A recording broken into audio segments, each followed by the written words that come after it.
¿Podemos empezar, profesor? Sí, puede empezar ya. Ya. Buenos días, profesor. Soy la alumna Noelia Castillo y hoy mi grupo y yo presentaremos el tema Origen y evolución de la Tierra.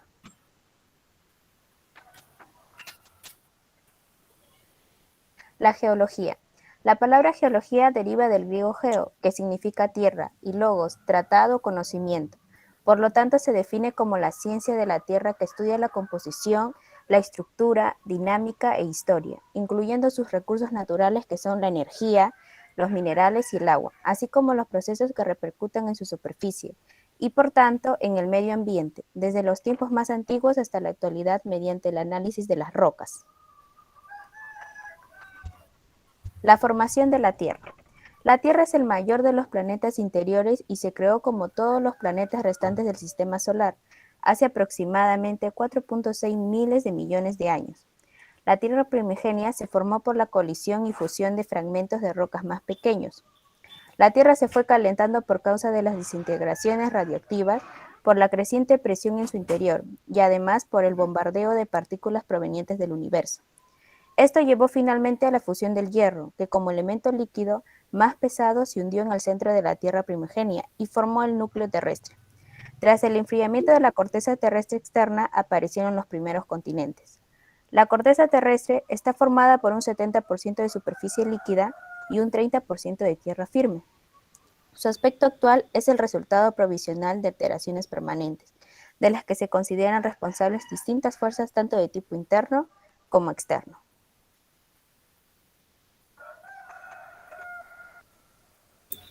Historia geológica de la Tierra. Desde la formación hasta hoy, el planeta Tierra ha experimentado muchos cambios. Esta es su historia dividida en eras geológicas, desde que empezó la solidificación de la masa incandescente hasta la aparición de la corteza permanente, ya que las rocas que se iban generando se volvían a difundir o simplemente eran tragadas por una nueva erupción. Los geólogos han dividido los 1.600 millones de años de la historia de la Tierra en eones, eras, periodos, épocas y edades. El eón es la unidad más grande del tiempo geológico. Se divide en diversas geológicas. Geológicas. Cada era comprende en algunos periodos divididos en épocas. Erosión y transporte que posibilita la posterior sedimentación que por compactación y litificación producen capas sucesivas de rocas sedimentarias. Explosión. Desde cámaras profundas de gamma de roca profunda que se enfrían en la superficie de la corteza terrestre, dando a las rocas volcánicas. Estructuración geológica, formadas por rocas persistentes que sufrieron deformación. Puedes seguir a la otra. La era precámbrico. El periodo en que la Tierra se estaba transformando debido a una bola incandescente hasta el planeta con corteza se conoce como zoico o catarquiónico. Se suele dar por determinado hacia unos 3.800 millones de años. La corteza terrestre al final de este periodo era muy frágil, más delgada que ahora y una enorme cantidad de periodos provocados por terremotos y erupciones. Comenzaron a surgir las formas de vida primarias. Este periodo duró entre 4.000 y 5.000 millones de años. La baja cantidad de fósiles halladas y las modificaciones orgánicas resulta muy difícil desarrollar el estudio sobre dichos años. Se considera que el precambio se divide a su vez en tres periodos: eón ádico, eón arcaico y eón protezoico. Ahora, hechos importantes de esta era encontramos la aparición de los órganos edicarios y las primeras esponjas, la división del supercontinente conocido como Rodinia y surgimiento de Columbia, la oxigenación de la atmósfera y también el desarrollo de nuestro satélite natural mediante el choque entre la Tierra y un planeta llamado Theia. Se formó la hidrosfera, así como la propia atmósfera. Surgieron los primeros núcleos continentales a los que se dio nombre a los catrones. Albergó una gran glaciación, se produjeron periodos glaciales de que se formaron alterando con otros caracteres desérticos, digámoslos así. Este periodo es significativo por el hecho de que actualmente ocupa un 80% de nuestra historia de la Tierra. Le doy paso a mi compañera. Ahí tenemos al león. Ahí tenemos al león ádico, al león arcaico y al león petrozoico.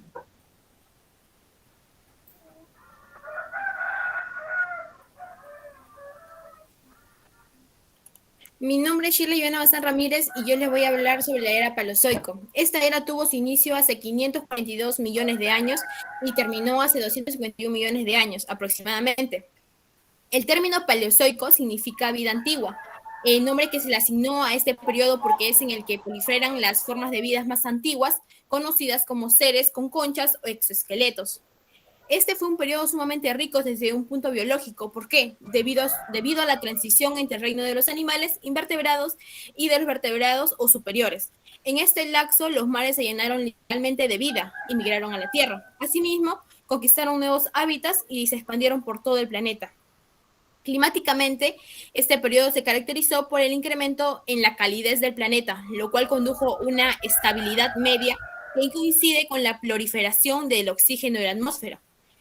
Asimismo, en esta era las plantas comienzan su invasión en la superficie terrestre, logrando desarrollar tejido vascular, hojas, raíces y semillas, logrando el rápido desarrollo y la formación de bosques. Y entre las distintas especies que existieron se destacan los tribolites y los amonoideos, y los primeros vertebrados terrestres que supusieron el origen de los anfibios. Y a finales de esta era se desarrollaron los primeros grandes reptiles y las primeras plantas modernas llamadas coníferas. Siguiente. Asimismo, esta era se divide en 6, pero yo le voy a hablar netamente de esas 3. El devónico, el carbonífero y el permico.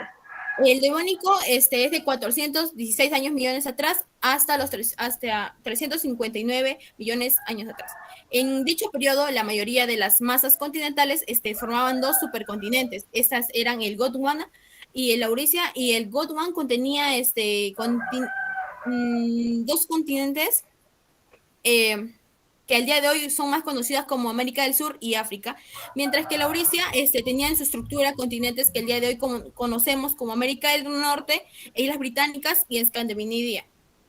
Asimismo tenemos al Carbonífero, que es de 359 millones atrás hasta 291 años atrás. En este periodo es conocido ya que en donde Gondwana y Laurasia se unieron y conformaron el supercontinente llamado Pangea. Sin embargo, en estas masas continentales seguían colisionando de manera que formaban estructuras montañosas por la comprensión que se ejercían entre sí los 2 continentes. Es decir, que acá cabe destacar que en este periodo comenzaron las glaciaciones. Y por último, tenemos al Pérmico, que es de hace 299 millones años atrás hasta 251 millones atrás, que es el periodo donde se acabaron de igual forma las glaciaciones, concluyendo su formación con diversos insectos y vertebrados que empiezan a habitar los continentes. Gracias. Bien.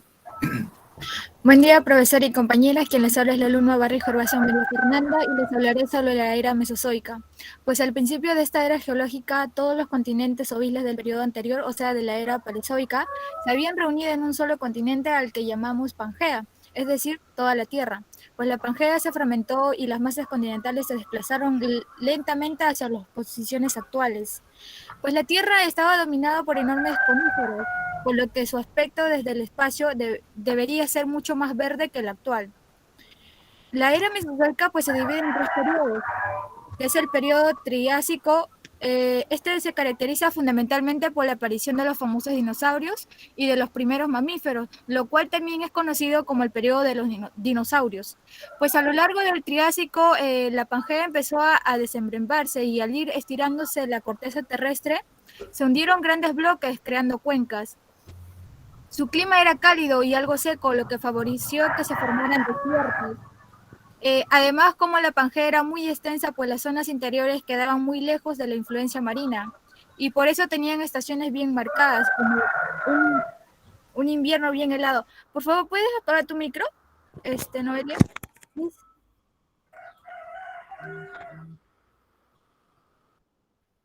Ok. Ok, siguiendo con la exposición tenemos el periodo Jurásico, pues se caracteriza por la hegemonía de los grandes dinosaurios y por la escisión de la Pangea en los continentes Norteamérica, Eurasia y Gondwana. Pues mientras los mares crecían y se unían, algunas zonas de agua marina poco profundas y cálidas se extendieron por gran parte de Europa y de otras masas continentales. Pues estos mares bajos empezaron a secarse, dejando depósitos gruesos de caliza en donde se formaron acumulaciones de petróleo y de gas. En el Jurásico hubo más vegetación y el clima era cálido, lo que favoreció la evolución y diversidad de la vida. Por último tenemos el periodo Cretáceo, pues este fue el auge y el fin de los dinosaurios. El nivel del mar subió mucho en el Cretáceo, inundando casi un tercio de la superficie terrestre. De esta manera, pues el calor del Sol pudo distribuirse más hacia el norte gracias a las corrientes marinas, dando lugar a un clima global cálido y suave. Pues al final del Cretácico se produjo una importante extinción como consecuencia del impacto de un meteorito en la región de Yucatán, México, que pudo provocar la extinción de dinosaurios y de otros animales. Pues este acontecimiento marca el fin de la era mesozoica. Muchas gracias, profesor. Le doy paso a mi siguiente compañera. Bien, continuando, mi nombre es Yeseli Campos, me toca hablar de la era Cenozoica. La era Cenozoica era también llamada antiguamente como era terciaria. Actualmente no es reconocida por la Comisión Internacional de Estratigrafía. Está incluida aquella era, excepto los últimos 2,5 millones, cuando se da inicio al periodo cuaternario. Esta era también llamada era de los mamíferos. Los animales mamíferos de aquella era pasaron a ser la fauna característica del mismo. Hace unos 30 millones de años surgieron los primeros primates superiores. Su geología. Geológicamente, el Cenozoico es la época en que los continentes se trasladaron a sus posiciones actuales. La Antártida se trasladó a su actual emplazamiento sobre el Polo Sur. El Océano Atlántico se ensanchó y más tarde Sudamérica se unió a Norteamérica, con la formación del Istmo de Panamá. Su clima. El Cenozoico ha sido un periodo de enfriamiento a largo plazo.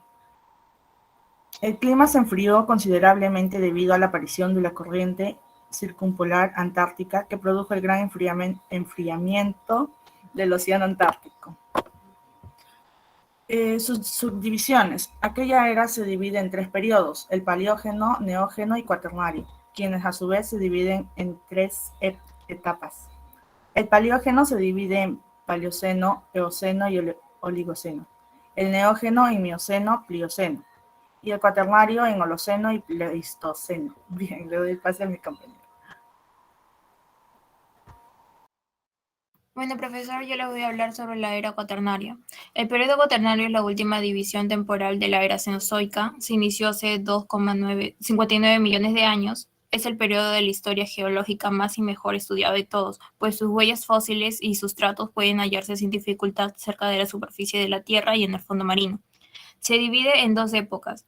Pleistoceno inicia hace unos 2,5 millones de años y culmina hace unos 126.000 años. De esta época datan los primeros y numerosos restos culturales de la humanidad. Se produjeron 4 grandes glaciaciones. Holoceno, llamado también aluvial, inicia hace unos 12.000 años aproximadamente y se extiende hasta el surgimiento de la civilización humana. En este periodo alcanza un elevado grado de evolución la rama de los homínidos. El clima del cuaternario. El clima durante el cuaternario también se rigió por los patrones glaciares e interglaciares. Se alternaba entre temperaturas de 4 a 5 centígrados por debajo del actual en las aguas oceánicas superficiales y otras de 1 a 2 centígrados por encima de las temperaturas modernas. Glaciación. En el último millón de años ocurrieron 4 grandes glaciaciones principales. Glaciación de Gunz hace 1,1 millones de años, glaciación de Mindel hace 580.000 años, glaciación de Ries hace 200.000 años, glaciación de Würth hace 80.000 años, y son llamados así por los ríos alpinos donde se les estudió. La flora del cuaternario.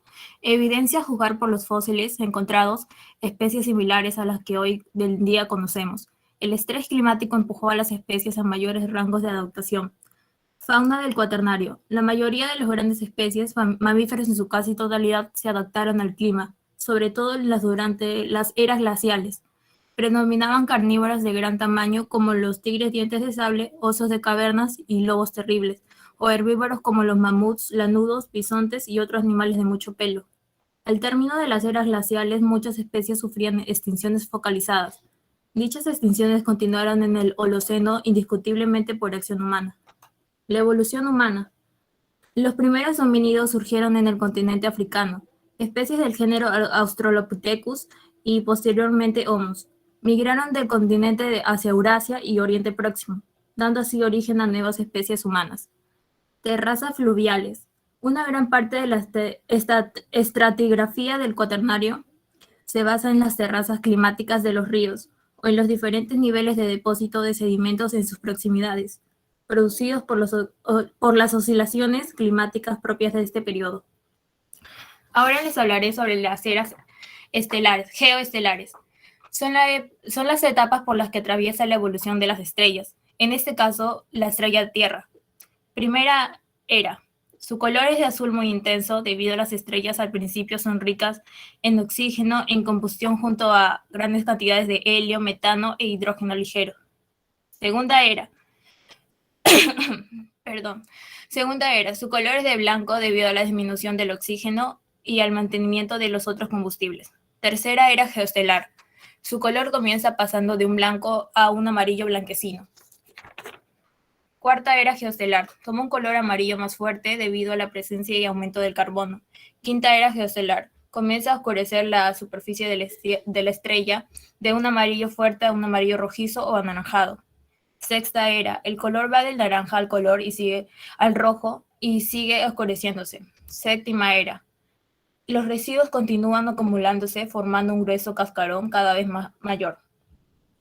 Octava era. Sigue el proceso de oscurecimiento conforme la acumulación de los residuos o cenizas. Novena era geoestelar. Podemos apreciar cómo la estrella ha disminuido ya de volumen a la vez que las cenizas y residuos se siguen acumulando en la superficie. Décima y última era geoestelar. En esta fase la luz ha desaparecido de la superficie de la estrella Tierra, lo que provoca el colapso exterior de la estrella para convertirse en un cuerpo oscuro o planeta. Muchas gracias. Buen día, profesor, y buen día, compañeros. Mi nombre es Mayra Giovanna Camayo Valerio y hoy les voy a hablar sobre la hipótesis sobre el origen de la Tierra. Como primer punto tenemos la hipótesis de la colisión. Esta en sus orígenes al planeta, el que llamábamos Tierra, no tenía todos los ingredientes necesarios para que brotara la vida, ya que estos pudieron haber llegado a nuestra superficie tras una colisión con un planeta embrionario del tamaño que tiene Marte. Esto ocurrió hace unos 4.400 millones de años y tras la también que surgió la Luna. Dan Greenwald, investigador principal de este nuevo estudio, declaró que el escenario de la colisión planetaria lograría explicar el origen de 3 elementos esenciales para la vida durante la acumulación y diferenciación de planetas rocosos. En este trabajo se ha podido demostrar que la solución más probable es el carbono, el nitrógeno y el azufre, que llegará a través de un impacto gigante o mediante la función de la Tierra con un planeta del tamaño de Marte. Ahora, como segundo punto, tenemos la hipótesis de la marea. Esta hipótesis, también llamada la intrusa, fue propuesta por el geólogo Chamberlain y el astrónomo Moulton a principios del siglo XX, en donde ellos sostienen que antes que el Sol tuviera planetas, había otra estrella que era la intrusa, la cual pasó cerca y su atracción gravitacional arrancó material del Sol, haciendo que la materia desprendida en forma de grandes gotas quedó girando alrededor del Sol en la misma dirección del que pasó la intrusa. Después, estas gotas se condensaron y dieron origen a los planetas. Podemos decir que esta hipótesis explica la formación de los planetas y de los asteroides. Muchas gracias. Le doy paso a mi siguiente compañera. Buenos días, profesor. Soy la alumna Borja Mamani Geraldine y voy a hablar sobre la hipótesis evolutiva nebular.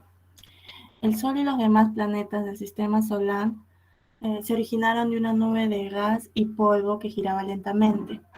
La fuerza de gravedad impulsó la materia hacia el centro de la nube y disminuyendo la extensión.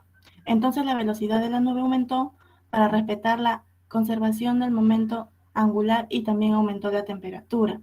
Gracias a la rotación, la mayor parte del material se condensó en una enorme región central esférica. y el resto formó un disco a su alrededor. Varias fuerzas entraron en juego: la gravedad, que tiende a acumular la materia hacia el centro, el rozamiento entre las partículas y la presión que se genera en el interior de la nube. De la esfera central se originó el Sol, y del disco la materia a su alrededor, llamado disco protoplanetario. Surgieron los planetas que conocemos, incluyendo la Tierra. La hipótesis evolutiva de condensación nebular. La nebulosa, con el paso del tiempo, se fue condensando por la fuerza gravitatoria generada por su propia masa, y había una atracción de partículas hacia su centro, lo que a un largo plazo ocasionó en la nebulosa una esfera, teniendo presente que en el centro de ella había algo bien definido. Después de ello se empezó a formar el Sol, por medio de un proceso de contracción, en donde fue aumentando su velocidad de rotación, llegando así a un desequilibrio entre fuerza de atracción gravitacional y la fuerza centrífuga, debido a la rotación de la materia. El desequilibrio de estas fuerzas dio origen, en la parte externa de la nebulosa, formación de un anillo gaseoso que independientemente siguió rotando con la misma dirección y rotación que tenía la masa central. Este fenómeno se repitió varias veces y dio origen a otros anillos. Este proceso se detuvo cuando la concentración que dio el origen del Sol. Estos anillos, localizados en un plano ecuatorial, fueron quedando a ciertas distancias entre ellos, ocasionando entre ellos tamaños y formas de esferas que siguieron girando en el cuerpo central. Finalmente propició la formación de un planeta. Gracias. Buenos días, profesor. Yo soy la alumna Alarcón Torres y os voy a hablar de lo que es la teoría del Big Bang. Bueno, voy a empezar por su creador, quien fue George Lemaitre. Y bueno, el año que él pasó en Cambridge no solo cambió su vida, sino también nuestra visión de ver el universo. Hoy en día, Lemaitre se le conoce como el padre del Big Bang. Según esa teoría, para él la materia era un punto infinitamente pequeño y de altísima densidad, que en un momento dado explotó y se expandió por todas las direcciones, creando lo que conocemos hoy como nuestro universo, lo que incluye también el tiempo y el espacio. Después de esta explosión, al tiempo que el universo se expandía, se enfrió lo suficiente y se formaron las primeras partículas subatómicas, los electrones, los mesones, neutrinos, fotones y 90 partículas más que podemos conocer hoy en día. En 1948, el físico ruso George Gamow modificó la teoría del limite del universo, del núcleo primordial. Gamow planteó que el universo se creó en una explosión gigantesca y que los diversos elementos de hoy se produjeron durante los primeros minutos después de la gran explosión, cuando la temperatura extremadamente alta y la densidad del universo fusionaron partículas subatómicas en los elementos químicos. Teoría del universo estacionario. Bueno, a este se conoce como teoría del estado estacionario, teoría del universo estacionario o modelo del universo estacionario, a una teoría sobre el origen del universo, propuesta a mediados del siglo XX por el físico y astrónomo británico James Jeans. Esta es una teoría que supone que la creación continua, la teoría del universo estacionario, al menos de esta forma, no la aceptan la mayoría de los cosmólogos, en especial después del descubrimiento aparentemente incompatible de la radiación de fondo de microondas en 1965. El precepto fundamental de esta teoría es que la disminución de densidad que el universo experimenta en su constante expansión se complementa con la creación constante de nueva materia a un ritmo casi imperceptible.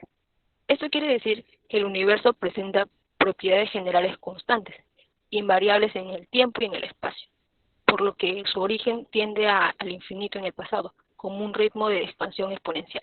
Esto quiere decir que esta teoría sostiene que el universo nunca tuvo un origen, sino que siempre fue como lo es hoy. Gracias.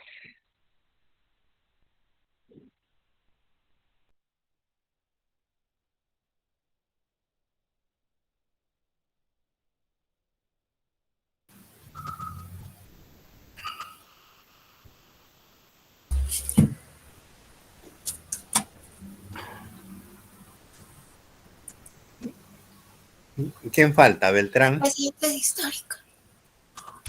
Ya. Entonces, una vez, la anterior diapositiva. Estás mal Sí, Beltrán. profesor, disculpe. Uy, Profesor, ella no es Beltrán, yo soy Beltrán. Ella es Camilo Haga. No, Camilo Haga.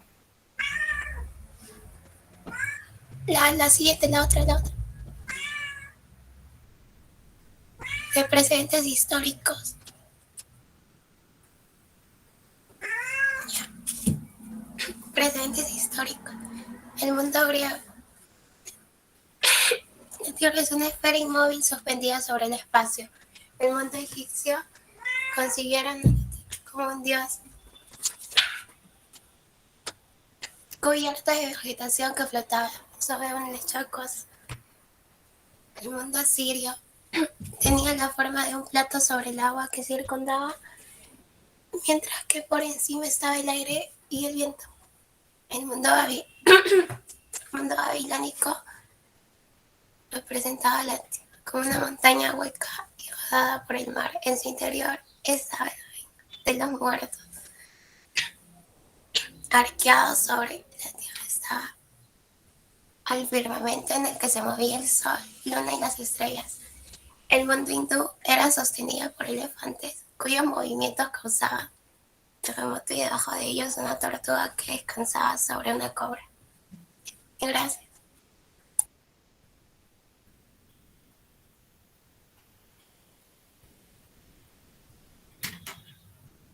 Bien.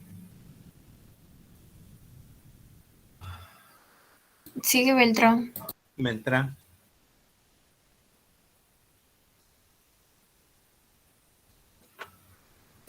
Ya, profesor, yo soy Beltrán y voy a continuar acerca de los precedentes históricos.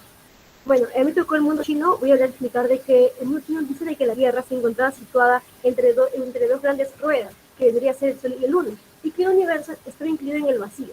El mundo azteca muestra otra suposición de que dice de que era una obra que estaba hecha por una pareja original, que vendría a ser el Señor y la Señora de la Dualidad, que dio origen a todo lo que hoy existe.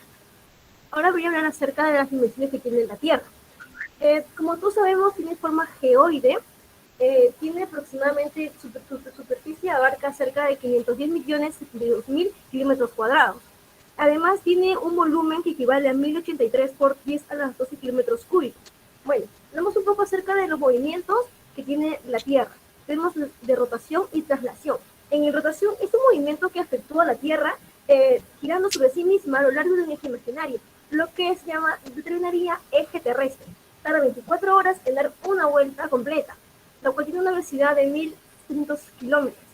Hablamos un poco de las consecuencias que tiene esta rotación. Tiene como consecuencia, tiene muchas consecuencias, pero lo más importante vendría a ser la variación de la temperatura. Se podría decir de que la parte más iluminada, que vendría a ser la parte del día, conlleva una radiación solar mayor, lo que determina que tiene una elevada temperatura. Mientras la otra cara, que vendría a ser la cara oscura, tiene no lleva una radiación con fuerza, lo que provocaría que se disminuye la temperatura. Tenemos un poco acerca del movimiento de traslación, que tiene un periodo de 365 días con 6 horas, conlleva de que es el movimiento, la Tierra gira alrededor del Sol, lo cual va a determinar una órbita elíptica. Todo este movimiento conlleva de que cada 4 años se genera un año bisiesto. Como consecuencias tiene lo que es la aparición de las 4 estaciones, y además se dice de que el día es más largo que la noche o viceversa. Se dice de que esto se determina cada año de acuerdo a la estación. Hay una pregunta que siempre nos hacemos que dice, ¿qué sostiene a la Tierra flotando en el espacio? En realidad la Tierra no flota, la Tierra está en constante movimiento, lo cual también se decía antiguamente era que las estrellas estaban fijas en el firmamento, lo cual se dio a descubrir de que no, de que también se mueve. Entonces, en la conclusión que llegamos de que nada está estático en el espacio, no se mueve dentro de ella. Muchas gracias.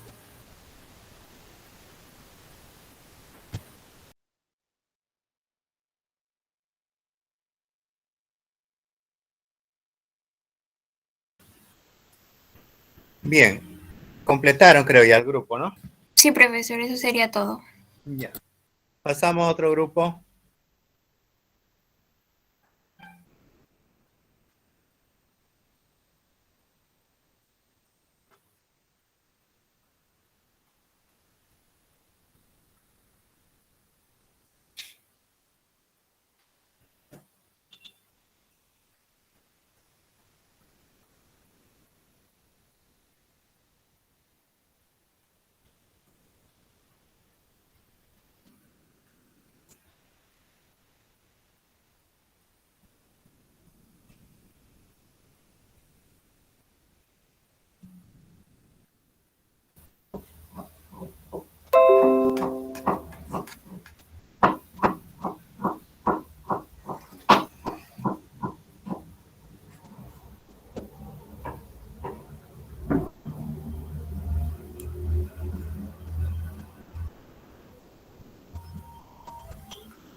Buenos días, profesor.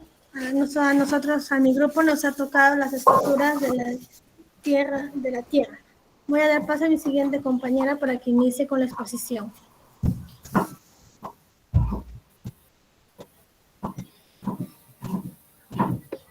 Ya, siguiendo con la exposición, yo, Cristóbal Saavedra Samira, voy a explicarles sobre la estructura de la interna de la Tierra. La estructura interna de la Tierra está formada por 3 capas concéntricas de diferentes composiciones y dinámica: la corteza, el manto y el núcleo, que en conjunto forman la geósfera, también conocida como Tierra sólida. Cada una de ellas con sus respectivas características, propiedades y composiciones. Todas sus capas tienen una importante intervención en cuanto a los procesos que se dan en el planeta. Por ejemplo, sería la presencia de terremotos. Una forma de poder caracterizarla sería compararla con la piel de una cebolla. Cuando una se retira, inmediatamente surge otra. Así, las capas además poseen propiedades químicas y geológicas importantes y únicas, incluyendo cambios significativos en cuanto a temperatura y presión. Le paso al siguiente compañera.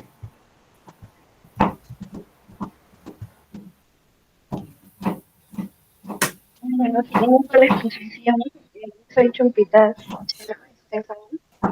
La corteza terrestre o litósfera consiste en un caparazón frío y rígido y es la primera capa de la Tierra. Tiene una profundidad de 35 a 40 kilómetros y aquí habitan todos los seres vivos del planeta. Esta capa tiene contacto con la hidrosfera y la atmósfera y alcanza temperaturas de aproximadamente 22 grados, que equivale al 0.5% de la masa terrestre y a su vez se divide en la capa oceánica y la continental. La corteza continental es aquella que forma los continentes del planeta. Los minerales que más abundan son el aluminio, el silio y el magnesio. La corteza oceánica. Esta capa constituye el fondo del océano y funciona como fuente hidrotérmica, de modo que evita que los océanos se congelen. Los principales elementos de ella son aluminio, hierro, magnesio, calcio y potasio. Gracias. Le doy paso a mi siguiente compañera.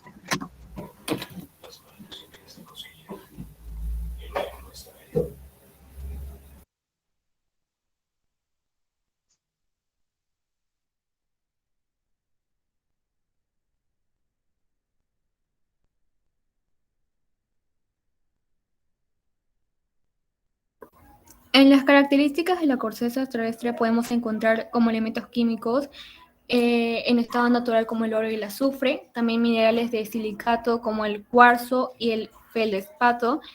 En la corteza se encuentran los bosques y un ecosistema tan importante que es para la flora y la fauna silvestre.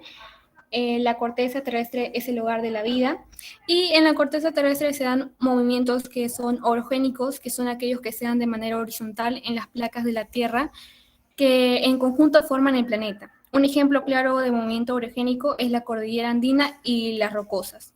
También se dan los movimientos epirogénicos de manera vertical que afectan a la corteza terrestre. Estos se encuentran como fallas, fisuras y fracturas de la corteza terrestre. La composición de la corteza terrestre incluye las rocas sedimentarias, ígneas y metamórficas. Gracias. Soy doña Singa y me toca sobre las características del manto. Algunas de las principales características es que la capa más extensa que compone la Tierra y ocupa más del 80% del planeta. Otro sería que es la capa que se halla entre la superficie o corteza terrestre y el núcleo. También está formado por el manto inferior y el manto superior. Tiene temperaturas que superan los 600 grados. Se extiende a partir de los 8 kilómetros en zonas oceánicas, de los 30 kilómetros en zonas continentales y de los 70 kilómetros en zonas montañosas. Está formado principalmente por elementos que contienen silicio, oxígeno, magnesio y hierro. Está formado también por elementos en estado sólido o viscoso. Es responsable del movimiento de las placas tectónicas debido a las corrientes de convección que ocurren en su interior. Gracias.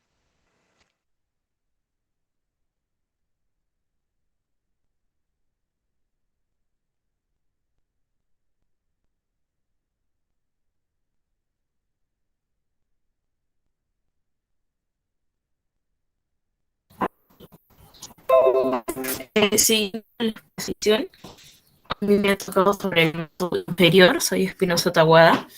Nos dice que el manto inferior representa aproximadamente el 56% del volumen de la Tierra y es la región de 660 a 2.900 kilómetros debajo de la superficie de la Tierra, entre la zona de transición y el núcleo externo.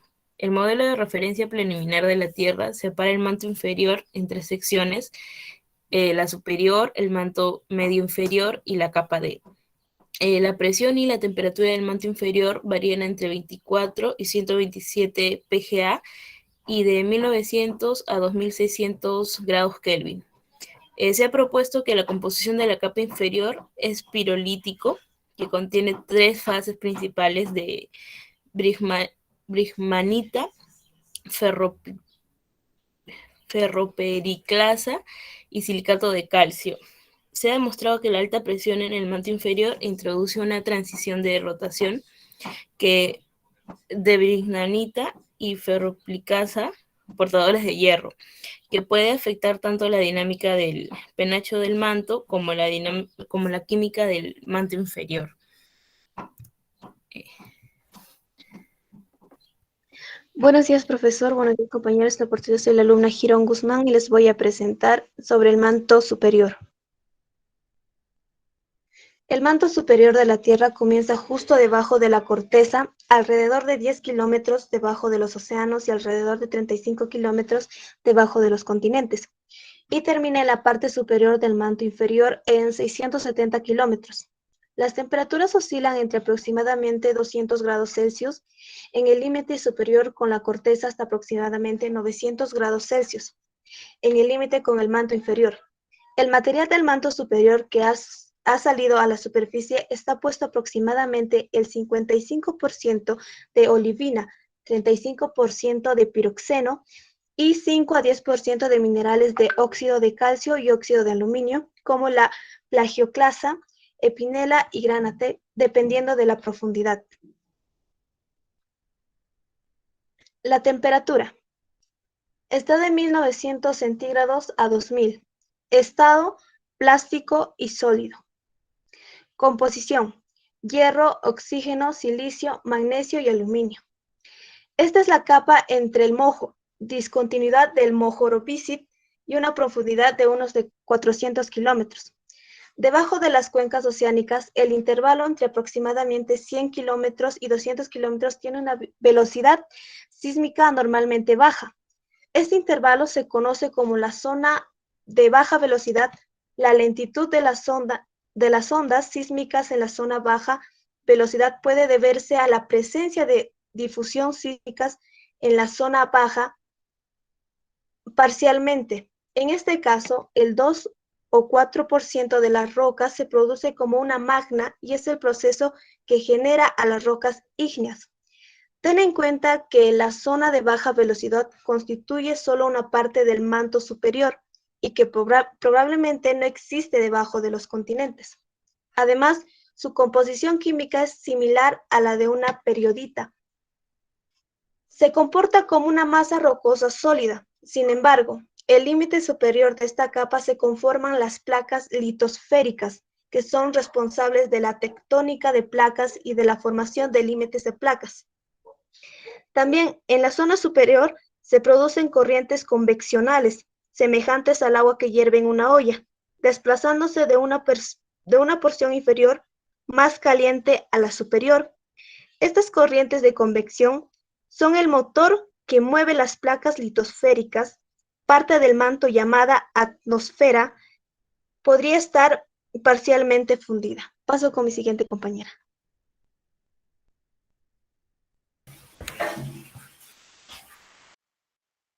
Diapositiva.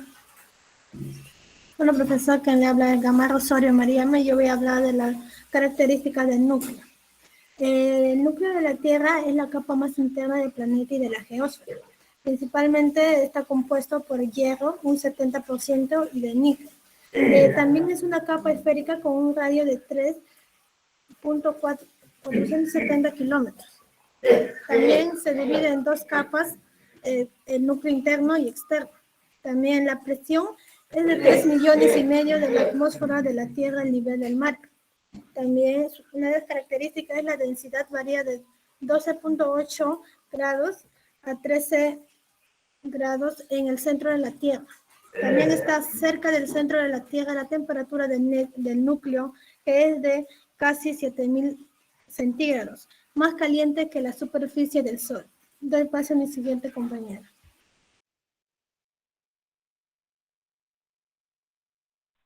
Mi nombre es Adriana Chucanda Vila y yo les voy a exponer sobre el núcleo interno. No hay muestras del núcleo de la Tierra disponibles para la medición directa como lo hay para el manto terrestre, pero diversas mediciones sísmicas muestran que el núcleo está compuesta de dos partes, una interna sólida de 1.220 kilómetros aproximadamente, que es el 20% del radio de la Tierra, y una capa externa semisólida que llega hasta los 3.400 kilómetros. El núcleo interno sólido fue descubierto en 1936 por Inge Lehmann y se cree de forma más o menos unánime que está compuesto principalmente de hierro con algo de níquel. Para explicar el comportamiento de las ondas sísmicas cuando atraviesan el núcleo interno, algunos científicos han inferido un ordenamiento y empaquetado atómico que sería coherente con la estructura continua de un único cristal de hierro que formará todo el núcleo interno. La temperatura en la superficie del núcleo interno se estima en aproximadamente 5.430 grados Celsius, que es aproximadamente la temperatura en la superficie del Sol. Gracias. Le doy pase a mi siguiente compañera. Buenos días, profesor. Soy Alumna Chalangreda y en esta oportunidad explicaré algunas características del núcleo interno. Como sabemos, el núcleo interno es la capa más profunda de la Tierra, por lo cual conforma el centro de ella misma. El contacto superior con el núcleo externo se conoce como la discontinuidad de Lehmann y se encuentra en una profundidad de 5.155 kilómetros. El núcleo interno se caracteriza porque tiene un radio de 1.216 kilómetros y un diámetro aproximado de 2.432 kilómetros. Esta capa está compuesta de hierro más níquel, entre otros elementos pesados como el platino. En cuanto a la temperatura en el núcleo interno, es uno de los 7.000 grados centígrados, pero de ello, esta capa se comporta como un sólido, y todo debido a que se encuentra sometido a una extrema presión de hasta 3.6 millones de atmósferas. Gracias. Le doy paso a mi siguiente compañera.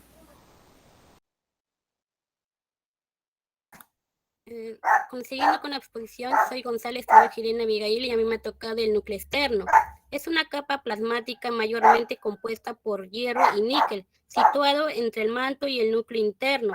Se caracteriza porque tiene un espesor aproximado de 2.255 kilómetros y una densidad de 12.1 gramos centímetro cúbico hasta unos 12.8 gramos centímetro cúbico. Su límite superior es la discontinuidad de Gutenberg, situada a unos 2.885 kilómetros de profundidad, mientras que su límite inferior es la discontinuidad de Lehmann, situado a unos 5.155 kilómetros. La mayoría de los científicos creen que la convección en el núcleo externo, combinación de la rotación de la Tierra, efecto de Coriolis, origina el campo magnético terrestre a través de un proceso explicado por la hipótesis de la dinamo. Es un conductor de electricidad y en él se produce corriente de convección. Esta capa conductiva se combina con el movimiento de rotación de la Tierra para crear una dinamo que mantiene a un sistema de corrientes eléctricas que a su vez generan el campo magnético terrestre. Gracias, le doy pase a mi compañera. Buenos días, profesor. Mi nombre es Corsina Solís Sandra Fiorella y les voy a hablar de las características del núcleo externo. Se supone que el núcleo externo se encuentra en estado líquido, pues las ondas sísmicas S no lo atraviesan y la P disminuye bruscamente su velocidad. Está compuesta de hierro mezclado con níquel y otros elementos más ligeros. La mayoría de los científicos creen que la convección en el núcleo externo, combinada con la rotación de la Tierra, efecto del Coriolis, origina el campo magnético terrestre a través de un proceso explicado por la hipótesis de el dínamo. El núcleo externo de la Tierra es conductor de la electricidad y en él se produce corriente de convección. Esta capa conductiva se combina con el movimiento de la rotación de la Tierra para crear un dínamo que mantiene un sistema de corrientes eléctricas que a su vez genera el campo magnético terrestre. El núcleo externo es también responsable de las útiles alteraciones de la rotación de la Tierra. Esta capa no es tan densa como el hierro puro fundido, lo que indica la presencia de elementos más ligeros como el helio, el níquel y otros. Los científicos sospechan que aproximadamente un 10% de la capa está compuesta por oxígeno o azufre. Por estos elementos son abundantes en el cosmos y se disuelven con facilidad en el hierro fundido. Gracias.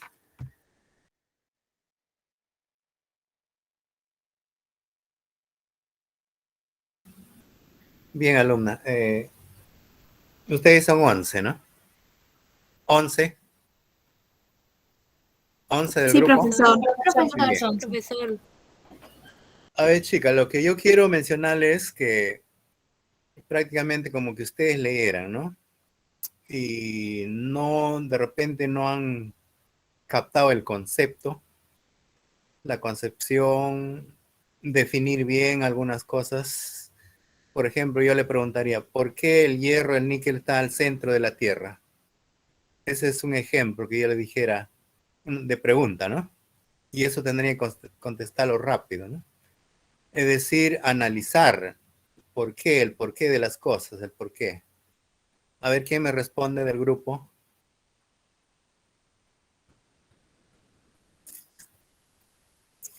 Se dan cuenta. O sea, cuando ustedes ponen, debían saber ya por qué las cosas, ¿no? Es decir, hacer un análisis siempre de lo que están leyendo. La cuestión es no leer. Eso no significa exposición, no significa sustento. Tengan en cuenta eso siempre, ¿eh? Quiere decir, cuando ustedes van a exponer, ya 2, 3 días antes ya hayan leído a fondo de qué se trata. Y no sigan por este camino que le digo, no es recomendable, que sería un facilismo, ¿no? Que ustedes empiezan a leer y no, de repente no han entendido el fondo, el fundamento de todo el tema, ¿no? Del temita que ustedes ponen, ¿no? Eso yo les recomiendo. A ver, yo le he hecho esa pregunta, pero usted ya debía responderme rápido o eso debían sustentar. ¿Por qué, no? ¿Por qué? Porque el hierro, el níquel son los metales más pesados. Por ser más pesados se van al fondo, o sea, al interior de la Tierra, ¿no? ¿Y por qué los metales como el aluminio, el silicio, son menos pesados? Estarían en la corteza, ¿no? Algo así, ¿no?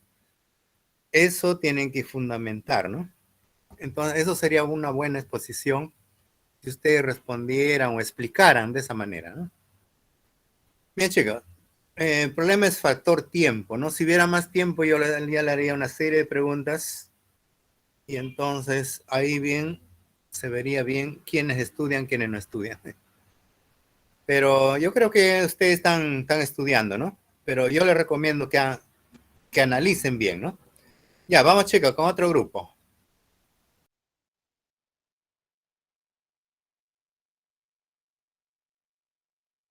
Ya, profesor, está bien, yo voy a presentar.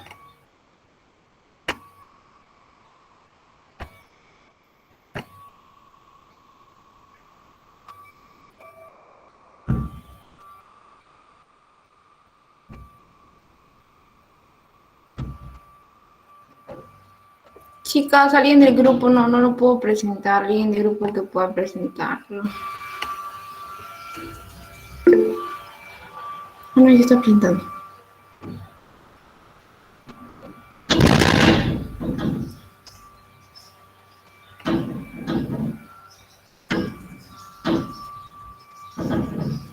Ya, buenos días, maestro y compañeras.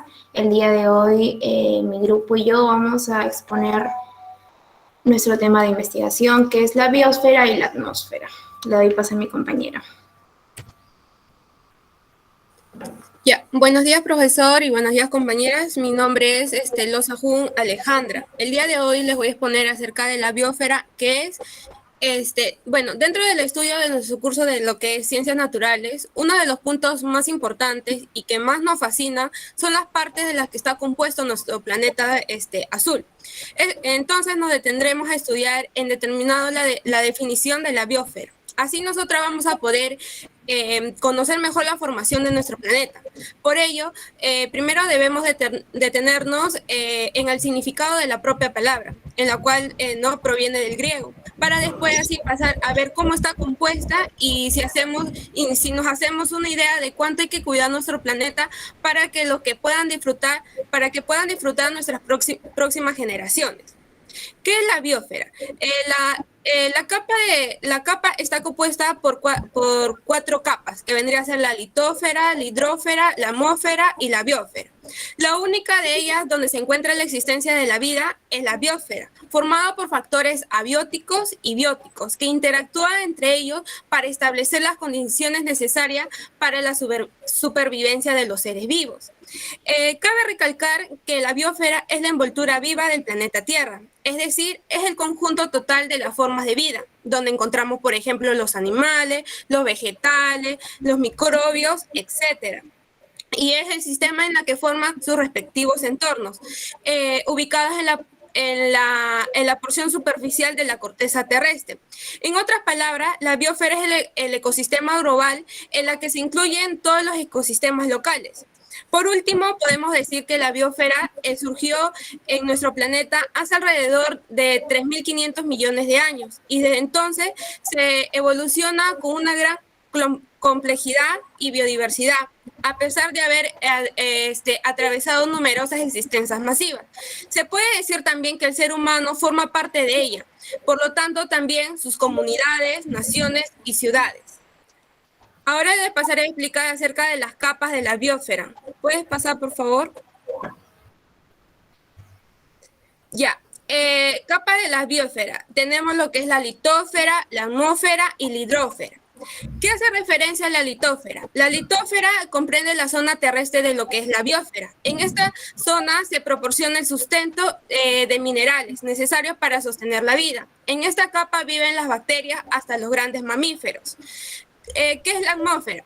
En esta capa se extiende hasta 2.000 metros sobre la superficie terrestre. En ella habitan las aves y otras especies. La atmósfera tiene también un papel muy importante sobre la configuración de la biosfera, ya que sus regiones más bajas contienen los gases esenciales para la respiración de las plantas y animales. También desvía la radiación solar y establece los patrones climáticos. Y por último tenemos lo que es la hidrósfera. Esta es la parte acuática de la biosfera. A diferencia de otras, todas sus porciones son compatibles con la vida. En el medio acuático habitan casi todos los grupos taxonómicos de plantas y animales. Le doy paso a mi compañera. Gracias.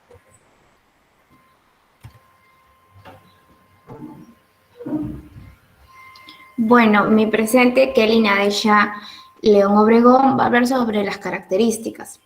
Algunas de las principales características de la biosfera son que abarca todo lo que está vivo o ha estado vivo. Por tanto, si algo tiene vida, es parte de la biosfera. La biosfera es tan antigua como el primer organismo vivo y se calcula que tiene unos 3.500 millones de años. Se calcula también que esta capa se extiende desde los 10 kilómetros sobre el nivel del mar hasta 10 kilómetros bajo la tierra y 7 bajo de las profundidades oceánicas. Solo se conoce vida dentro de la biosfera. La energía solar es su fuente primaria de energía. La vida de la biosfera está interrelacionada. Así, si se daña una zona, se está afectando a todo ser vivo. Los microorganismos son encargados de descomponer la materia para que sea usada por organismos superiores. Los productos y desechos de determinados animales y plantas son usados por otros para su alimentación. Niveles de la biosfera, biomas. ¿Qué son los biomas? Los biomas son aquella unidad, zona o región que divide la biosfera donde existe una relación de factores geológicos y climáticos que determinarán en gran medida el tipo de fauna y vegetación. Como definición genérica, de una forma más clara, podríamos decir que está determinada parte del planeta que comparte el clima, la flora y la fauna. Ecosistema. ¿Qué es un ecosistema? Llamamos ecosistema al sistema físico y biológico formado por una comunidad de seres vivos que habitan en un medio físico limitado. Es decir, se trata de un conjunto de factores físicos y biológicos particulares de un medio ambiente concreto. Dicho eso, existe en este ecosistema una relación de interdependencia entre los diferentes elementos que lo componen. De esta manera, un cambio es un eslabón de la cadena. Puede tener consecuencias en otro eslabón completamente diferente y aparentemente lejano. Esta alteración puede llegar a suponer una ruptura del equilibrio ecológico del planeta. Comunidad. ¿A qué llamamos comunidad? Llamamos comunidad a un conjunto de individuos que tienen en común diversos elementos, como el territorio en el que habitan, las áreas como los valores, los roles, el idioma o la región. La población. La población es un grupo finito o infinito de personas, objetos o animales que tienen ciertas características en común. Por ejemplo, una población puede ser un grupo determinado de caballos, una manada de lobos o una población de una ciudad. Por último, el organismo es un ser vivo y también el conjunto de órganos de un ser vivo. Le doy paso a mi compañera. Bueno, yo soy López Arce Jennifer y les voy a hablar sobre los componentes de la biosfera. La biosfera está estructurada y conformada por 3 componentes, que es primero el componente abiótico, que son todos los elementos no vivos necesarios e indispensables para el mantenimiento de la vida, tales como el oxígeno, el agua y los minerales. Los componentes bióticos son todos los seres vivos agrupados entre sus sistemas. Están los animales, que son organismos heterótrofos que consumen plantas y otros animales, convirtiendo lo que comen en energía. Dentro de este subsistema se encuentra el hombre. Las plantas son organismos autótrofos que son las principales productoras de alimento. Es en las plantas donde se da el proceso de fotosíntesis que es indispensable para la vida en la tierra. Los microorganismos, estos tienen como objetivo el descomponer las plantas y los animales muertos. La energía, que es el componente que está presente en todos los procesos de la vida, desde la concepción hasta la muerte, y también aún en los elementos abióticos. Por otra parte, la biosfera está compuesta por agua, que es la hidrosfera, tierra, litosfera, y el aire, que es la atmósfera. Siguiente.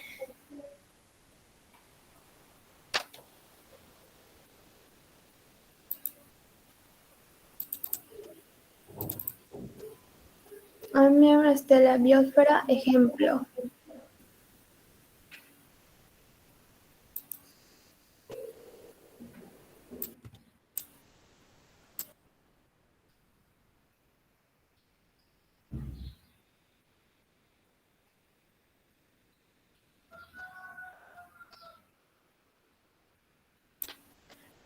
Ejemplo de biosfera. Realmente cualquier lugar donde se desarrolle vida es un ejemplo de biosfera. Tenemos como los bosques, que es considerado como el principal bioma de la biosfera, y es un sistema muy complejo caracterizado por la diversidad de vivos como plantas, animales y microorganismos. Océanos, lagos, ríos y pantanos, ya sean de agua dulce o salada. El agua es el soporte para una gran diversidad de vida en el planeta, y el cual da vida al ecosistema marino. Los desiertos son un tipo de ecosistema terrestre. Este bioma se caracteriza por encontrarse en zonas áridas, con climas tropicales donde hay poca precipitación.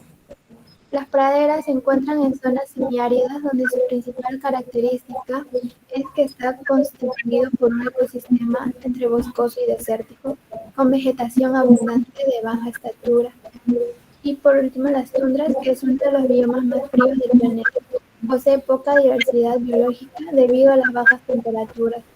La pobreza de sus suelos da vida a una vegetación conformada por musgos y líquenes. Bueno, eso es todo. Doy pase a mi compañera.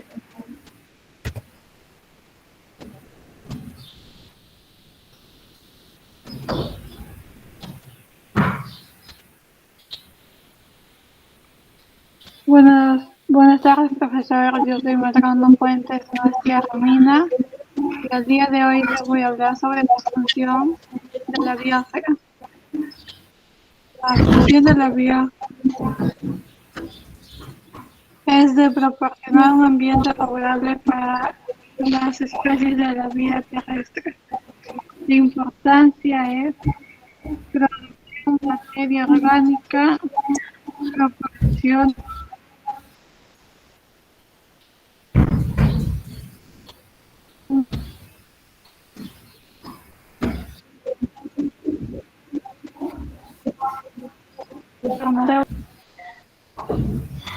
lo siguiente.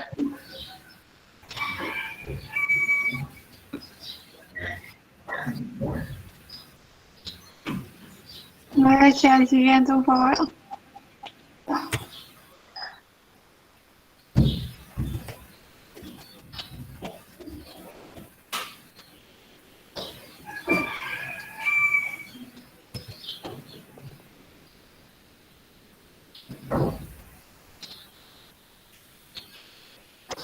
La degradación de la biosfera. La tierra y el agua son a menudo comprometidos cuando los seres vivos, los seres humanos, los recursos y contaminan sustancias químicas que perjudican el medio ambiente. Así, actividades como el desperdicio de recursos, la contaminación o la deforestación contribuyen a la biosfera, lo que es lo mismo de deteriorar el medio ambiente. Gracias. A ver, hay una interferencia ahí entre Sí, Kelly. Nadesha, apaga tu audio, Ya. pero te ponga.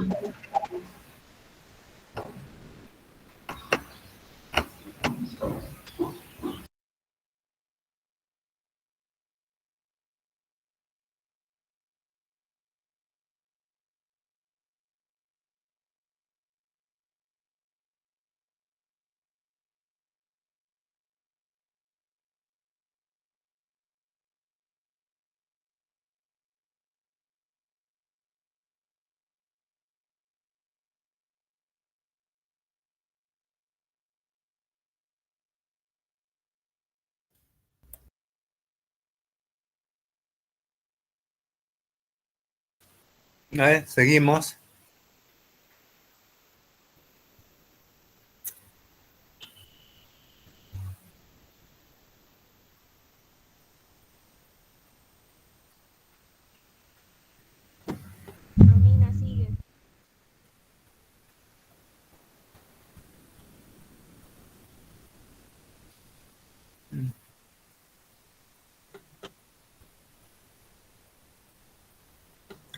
Pasa a la siguiente diapositiva si no está la compañera porque estamos perdiendo tiempo. Yo ya puse.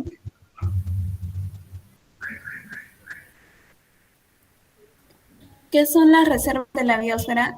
Son espacios naturales donde la conservación de los recursos biológicos conviven con el desarrollo cultural, social y económico de las poblaciones humanas. Es decir, sino de retomar una sana convivencia entre las actividades que los humanos llegamos a realizar y tratamos de conservar la restauración de la naturaleza. Y poseen un reconocimiento internacional y están bajo el control de los estados los que pertenecen. Buscan soluciones para la conservación de la biodiversidad y el uso sostenible de ecosistemas costeros o terrestres.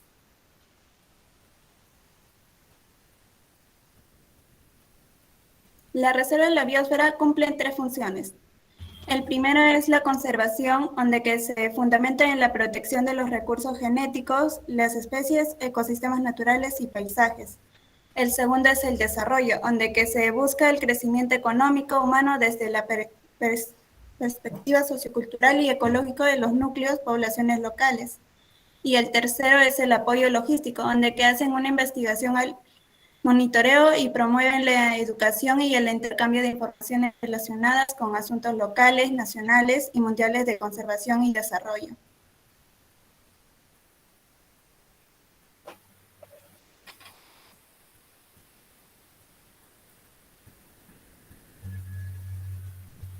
Buenos días, profesor. Yo voy a hablarles sobre qué es la atmósfera. La atmósfera es una capa homogénea de gases concentrada alrededor de un planeta o astro celeste. En algunos planetas compuestos mayormente por gases, esta capa puede ser particularmente densa y profunda. La atmósfera terrestre alcanza unos 10.000 kilómetros de distancia de la superficie del planeta. Nuestra atmósfera puede dividirse en dos grandes regiones. Atmósfera, los 100 kilómetros inferiores, y heterosfera, desde los 80 kilómetros hasta el borde exterior. El origen de la evolución de la atmósfera datan desde los inicios mismos del planeta, en los que una gruesa capa de gases primigenios permanecieron alrededor del planeta. Siguiente, pasa, por favor. Las características. La atmósfera de la Tierra se caracteriza porque protege a nuestro planeta de la radiación ultravioleta, de escombros especiales de los meteoritos, regula el clima y permite el ciclo del agua y el oxígeno vitales para la vida. Los gases principales que conforman la atmósfera son el nitrógeno, el N2, el 78.1%, el oxígeno, el 20.9%, mientras que el vapor del agua, el H2O, tan solo es el 0.01%. Está compuesta por diversos tipos de gases cuyo mayor porcentaje de masa se acumula en los primeros 100 kilómetros de altura. El 95% del aire se encuentra en su capa inicial y cuya masa total ronda los 5,1 por 10 kilogramos. Le doy paso a mi compañera.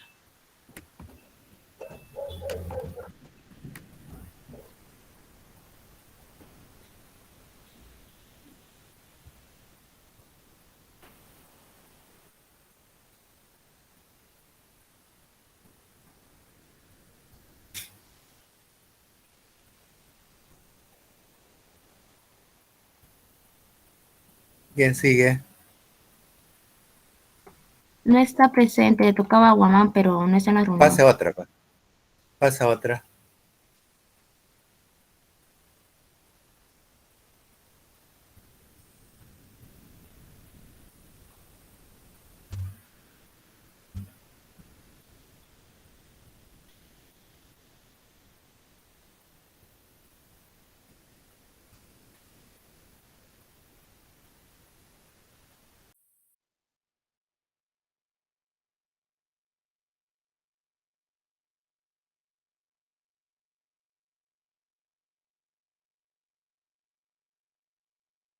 Solo le faltaba a la compañera Nicole. Nos falta varias. Tienes que poner propiedades. ¿Pero por qué no hablar? Porque lo has pasado rápido y no nos has dejado ver la pantalla bien. Sí, falta.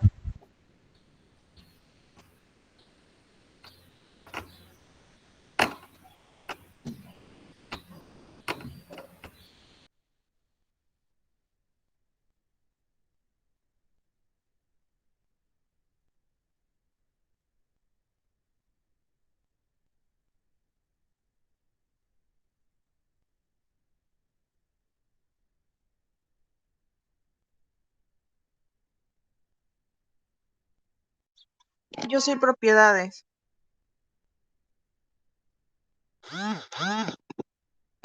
Ya. Buenas tardes, profesor. Yo soy la alumna Mendoza Naya Ariana Lucero y voy a exponer sobre las propiedades físicas.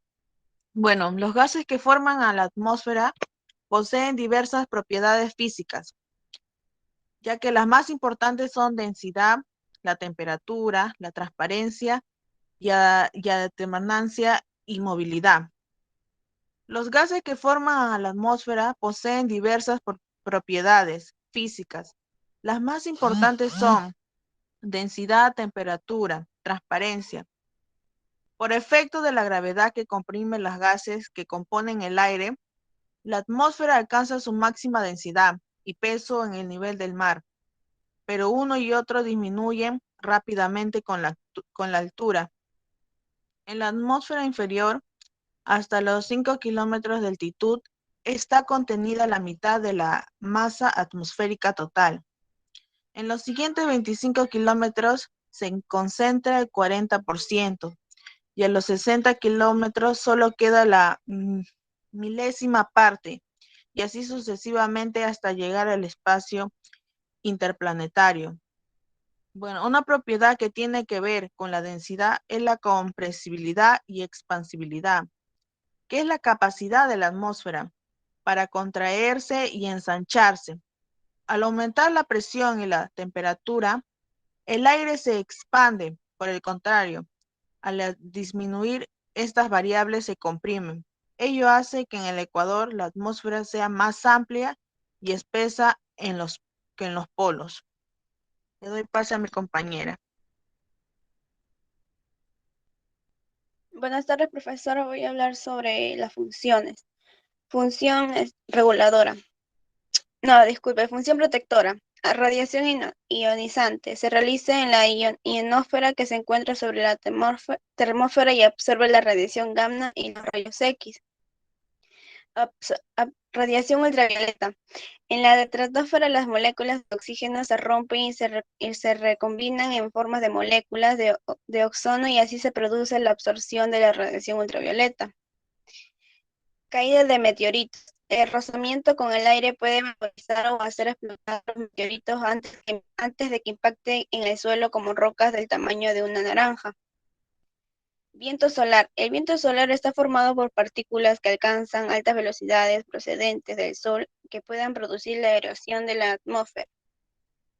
Función reguladora. Efecto invernadero. La atmósfera absorbe y retiene la radiación infrarroja emitida por la Tierra, evitando el enfriamiento de la superficie. Desequilibrios térmicos. La convección y la formación de nubes compensa la diferencia térmica entre las capas del aire más cercanas al suelo y a las zonas más altas de la troposfera. Transporte de energía térmica. La energía térmica es conducida desde las zonas más cálidas del planeta hacia los polos. Intercambio de calor. Entre la atmósfera y el océano se establece un sistema de regulación en que muchas zonas del planeta atenúan los cambios térmicos a lo largo del año. Le doy paso a mi compañera. Buenos días, profesora. A mí me toca exponer sobre la estructura. Para comenzar tenemos la primera, que es la troposfera, en que su espesor varía entre los 9 kilómetros sobre los polos y los 18 kilómetros sobre el ecuador, siendo su altura media los 12 kilómetros. Aquí se contienen la mayoría de los gases de la atmósfera y a los 500 metros iniciales se le denomina capa sucia. ¿Por qué capa sucia? Porque en ellos se concentra el polvo en suspensión procedente de los desiertos, los volcanes y la contaminación. La siguiente es la estratosfera, en la cual se extiende desde la tropopausa hasta los 50 kilómetros de altura, que es el límite de la estratosfera llamada estratopausa. En la mesósfera se extiende hasta los 80 kilómetros de altura y acá la temperatura disminuye hasta alcanzar los menos 140 centígrados. Acá es importante porque algunos autores dicen que en esta capa se desintegran los meteoritos por el rozamiento con las partículas de la mesósfera, produciéndose así las llamadas estrellas fugaces. En la termósfera, o también conocida ionosfera, se denomina así porque gran parte de las moléculas presentes están ionizadas por la absorción de las radiaciones solares de alta energía. En la exósfera, desde los 600 hasta los 800 kilómetros de altura, según los autores, tienen una bajísima densidad de gases hasta llegar a ser similares a las del espacio. Una curiosidad acá es que la poca densidad hace imposible medir la temperatura y esta no se puede propagar, con lo que carece de sentido hablar de temperatura en esta capa. La siguiente diapositiva, por favor. La contaminación atmosférica es la presencia en el aire de materias o formas de energía en concentraciones elevadas sobre su nivel ambiental, normal como para que impliquen riesgo. En las fuentes de contaminación del aire, la siguiente diapositiva, son dos, que es la natural y la antrópica. En la natural comprenden las debidas a la actividad biológica de la biosfera, a la actividad geológica de la Tierra y otros procesos naturales. Unos ejemplos de estos son los impactos de meteoritos, incendios forestales de origen natural, etc. En la antrópica hablamos que estas se originan como consecuencia de la actividad humana. Destaca especialmente la combustión de fósiles y sus derivados, bien en la industria o en el uso doméstico. En la siguiente diapositiva, en la detección, estos, para poder abarcar el concepto de este, es que, por así decirlo, son exámenes o la observación acerca de algún problema que se da en una sociedad o en una persona. Una red de estaciones de vigilancia permite saber el nivel de las concentraciones de los contaminantes en un lugar y en cada momento. Está formada por estaciones donde se toman con sensores que detectan los niveles de emisión de contaminantes o por estaciones donde se toman muestras que posteriormente se analizarán en un laboratorio. Los sensores son un sistema de medición física sobre señales eléctricas que se dan. Acá también están las redes de vigilancia de emisiones utilizadas para conocer la contaminación que emiten grandes focos como centrales térmicas, refinerías, etc. Y cuando se trata de pequeños focos como calefacciones domésticas, vehículos, se suelen obtener los datos mediante estimaciones. Cuando nos referimos a los datos mediante estimaciones, nos referimos a que quiere decir que son evaluaciones estadísticas, los cuales suelen efectuarse sobre una muestra y no sobre toda la población objetiva.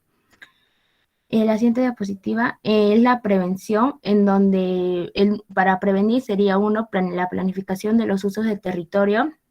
Deben establecer los lugares idóneos, es decir, adecuados, para realizar las diferentes actuaciones humanas, de forma que sus efectos sobre las poblaciones, la biosfera y los materiales sean los menores posibles. La realización de estudios de evaluación de impacto ambiental son estudios previos a la realización de actuaciones humanas sobre el medio que puedan ocasionar impactos ambientales, con el fin de establecer medidas correctoras que mitiguen los impactos antes de que aquellos se lleven a cabo. La tercera es la mejora de la calidad y el tipo de combustibles como gasolina sin plomo, combustibles con menor contenido de azufre, como el gas natural, el cual es el menos contaminante de los combustibles fósiles. Y por último, unas medidas legislativas como el establecimiento de normativas sobre la calidad del aire por parte de las administraciones locales, regionales, nacionales e internacionales. Le doy paso a mi siguiente compañero. Buenos días, profesor. Soy la alumna Cono León Brisa y a mí me tocó tipos de contaminantes. Contaminante primario. Los contaminantes primarios entran directamente en el aire. Algunos son liberados por procesos naturales como la ceniza de los volcanes. La mayoría son liberados por actividades humanas. Los óxidos de carbono son emitidos a la atmósfera cuando se queman combustibles fósiles. Los óxidos de azufre se producen cuando se combina el sulfuro y el oxígeno. Esto sucede cuando se quema carbón que contiene azufre. Los metales pesados tóxicos contienen mercurio y plomo. El mercurio surge de las chimeneas. Ambos metales se usan en procesos industriales. Los materiales particulados son partículas sólidas. Estas partículas pueden ser ceniza, polvo o incluso residuos de animales. Muchas son liberadas cuando se queman combustibles fósiles. La siguiente. Contaminante secundario. Los contaminantes secundarios se forman a partir de contaminantes primarios. Muchos surgen como parte del fotoquímico. Este tipo se luce como una niebla de color café en el aire. El fotoquímico se forma cuando ciertos contaminantes inician una práctica en presencia de luz solar. Está cercano a la superficie, es un agente contaminante.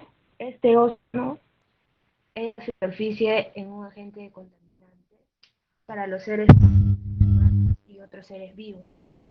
Sin embargo, el uso de estratosfera protege la Tierra contra la radiación ultravioleta dañina del Sol.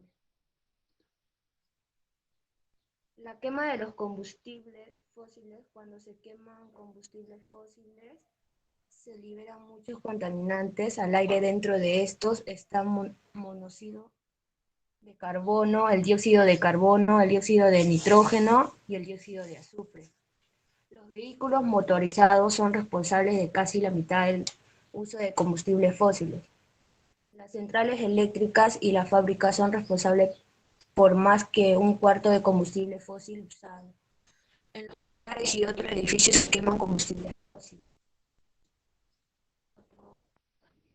Otro ejemplo puede ser la quema de bosques. Millones de acres del bosque han sido cortados y quemados para despejar el terreno para cultivar. La quema de árboles produce casi los mismos contaminantes que la quema de combustible fósil. La evaporación de los COB. Los COB entran en el aire por medio de la evaporación. Se encuentran en muchos productos como las pinturas y los derivados del petróleo. El metano es un COB que se evapora a partir de los residuos del ganado y de los vertederos. En resumen, existen muchos tipos de contaminantes primarios, incluyendo de los óxidos de carbono, los óxidos de nitrógeno, los óxidos de azufre, el material particulado, el plomo y los compuestos orgánicos volátiles. Los contaminantes secundarios se forman a partir de las reacciones químicas que ocurren cuando la contaminación es expuesta a la luz solar. La mayoría de los contaminantes se incorporan a la atmósfera por medio de la quema de combustible fósil, la quema de bosques y la evaporación de algunos químicos son responsables de la mayor parte de la contaminación. Gracias, profesor.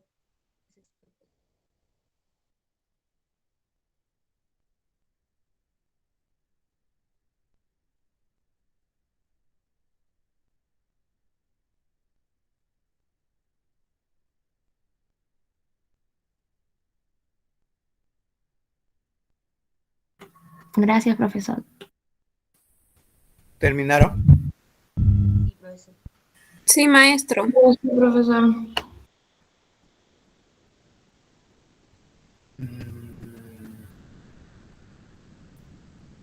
¿Y qué de Guamán Mejía?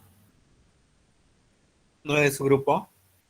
Sí, sí es profesor, pero hoy día no se ha conectado a clase. Debe ser por algún motivo, pero no ha comunicado nada. No ha comunicado a ninguna compañera, profesor. No, maestro, no. Y Medrano Fuentes. Soy yo, profesor. Sí, puesto.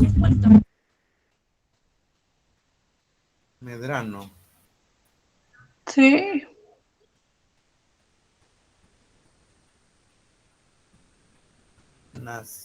Allá. Nastia, ¿no? Nastia, ¿no? Sí. Ya. Sí, no salía tu apellido, pero salió tu nombre. Ya, está bien. Ya, lo único que ha faltado entonces, Guamán Mejía, Nicole. Pero está trabajando con usted, ¿no? ¿O no ha participado tampoco en el informe? Sí, profesor, a mí me mandó su información. Ya. Ya, no se olviden enviar también sus informes, tal como lo han hecho siempre. Está bien, maestro. Ya, de acuerdo. Bien, chicas, estamos en la hora. Los otros grupos lo harían el miércoles. Para el miércoles, entonces. Ahí nos quedamos. Ahí nos quedamos. Está bien, profesor. Hasta luego. Ya, Está bien, profesor. Hasta luego, profesor. Hasta luego, profesor. Hasta luego, profesor. Sí, se nos ha pasado el tiempo ya. Estamos en la hora. Profesor, cuídense. Estamos en la hora. Nos falta tiempo. Ya. Estamos en la hora. Sí, para los otros grupos analicen bien los temas. Analicen. Ya.